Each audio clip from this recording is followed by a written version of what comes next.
പാകിസ്ഥാൻ അഫ്ഗാൻ അതിർത്തി യുദ്ധക്കളമായി മാറിയിരിക്കുന്നു. വെടിവയ്പ്പുകളും ആരോപണങ്ങളും ഇരു അയൽക്കാരും തമ്മിൽ ഉയരുന്നു.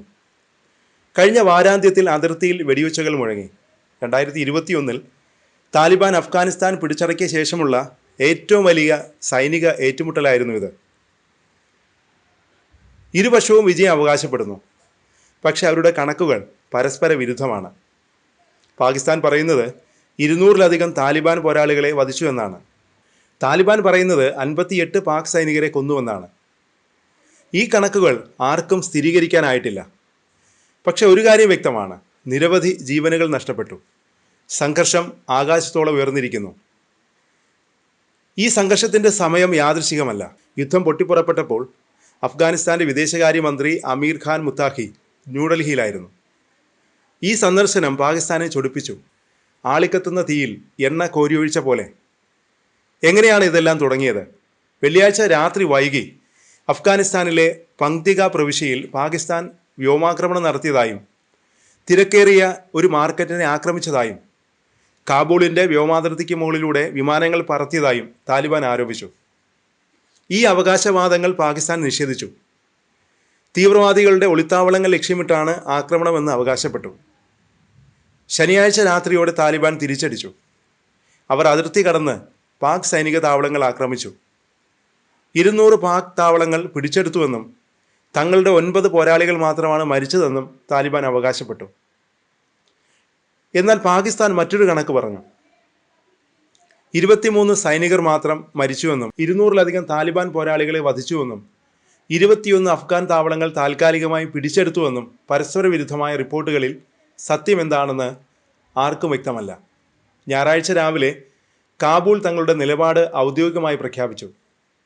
താലിബാൻ സർക്കാർ വിജയം ആഘോഷിച്ചു. നഷ്ടം കുറവാണെന്ന് അവകാശപ്പെട്ടു. പാകിസ്ഥാൻ ഇതിനെ ഗുരുതരമായ പ്രകോപനമെന്ന് വിളിച്ചു. തങ്ങൾ ആക്രമണത്തിൽ സംയമനം പാലിച്ചുവെന്നും പറഞ്ഞു. ഇതോടെ ഖത്തറും സൗദി അറേബ്യയും ഇടപെട്ടു. ഇരുപക്ഷത്തോടും ശാന്തരാകാൻ ആവശ്യപ്പെട്ടു. അതിനിടെ ന്യൂഡൽഹിയിൽ നിന്ന് മുത്താഖി പ്രസ്താവനകൾ നടത്തി. സ്ഥിതിഗതികൾ നിയന്ത്രണത്തിലാണെന്നും അഫ്ഗാനിസ്ഥാൻ ചർച്ചകൾക്ക് തയ്യാറാണെന്ന് വ്യക്തമാക്കി.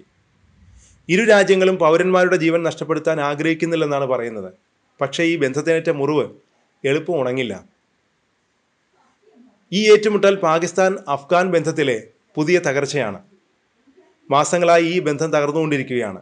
താലിബാൻ തീവ്രവാദികൾക്ക് അഭയം നൽകുന്നുവെന്ന് പാകിസ്ഥാൻ ആരോപിക്കുന്നു. താലിബാൻ അത് നിഷേധിക്കുന്നു. മുത്താഖിയുടെ ഇന്ത്യ സന്ദർശനം കേന്ദ്രബിന്ദുവായപ്പോൾ വാക്പോര് കൂടുതൽ ഉച്ചത്തിലായി. ന്യൂഡൽഹിയിൽ ഇന്ത്യയുടെ വിദേശകാര്യമന്ത്രി എസ് ജയശങ്കറിനൊപ്പം മുത്താഖി ഒരു സംയുക്ത പ്രസ്താവന നടത്തി. പ്രസ്താവനയിൽ പഹൽഗാമിലെ ഭീകരാക്രമണത്തെ അപലപിച്ചു. ജമ്മു കാശ്മീർ ഇന്ത്യയുടെ ഭാഗമാണെന്ന് സ്ഥിരീകരിച്ചു. അയൽരാജ്യങ്ങൾക്കിടയിൽ സമാധാനവും വിശ്വാസവും വേണമെന്ന് ആവശ്യപ്പെട്ടു. ഭീകരവാദത്തിനെതിരെ ഒന്നിച്ചു പോരാടുമെന്നും അവർ പ്രഖ്യാപിച്ചു. ഈ പ്രസ്താവന പാകിസ്ഥാനെ പ്രകോപിപ്പിച്ചു. അവർ അഫ്ഗാൻ അംബാസഡറെ വിളിച്ചു വരുത്തി പ്രതിഷേധം രേഖപ്പെടുത്തി. പതിറ്റാണ്ടുകളായി പാകിസ്ഥാൻ താലിബാനെ പിന്തുണച്ചു. അഫ്ഗാനിസ്ഥാനിൽ സ്വാധീനം നേടാൻ ശ്രമിച്ചു. പക്ഷേ ഇന്ന് ആ തന്ത്രം തകർന്നിരിക്കുന്നു. താലിബാൻ ഇനി പാകിസ്ഥാൻ്റെ കീഴിൽ നിൽക്കില്ല. അവർ സ്വതന്ത്രമായ വഴി തേടുകയാണ്. ഇന്ത്യയുമായുള്ള അവരുടെ സഖ്യം, അതിർത്തി കടന്നുള്ള ഭീകരവാദത്തിനെതിരായ നിലപാട്, ഇവയെല്ലാം പാകിസ്ഥാനെ അമ്പരപ്പിച്ചിരിക്കുന്നു. ഇപ്പോൾ ഒരു കാര്യം വ്യക്തമായി, പാകിസ്ഥാൻ ഒരു പുതിയ യാഥാർത്ഥ്യത്തെ നേരിടുകയാണ്. താലിബാൻ ഇനി അവരുടെ സഖ്യകക്ഷിയല്ല, സ്വന്തം വഴി തിരഞ്ഞെടുക്കുന്ന ഒരു ശക്തിയാണ്. ഓരോ ഏറ്റുമുട്ടലും, ഓരോ നയതന്ത്ര പ്രഹരവും ഈ അസ്വസ്ഥരായ അയൽക്കാർ തമ്മിലുള്ള വിള്ളലുകൾ കൂടുതൽ വർദ്ധിപ്പിക്കുന്നു.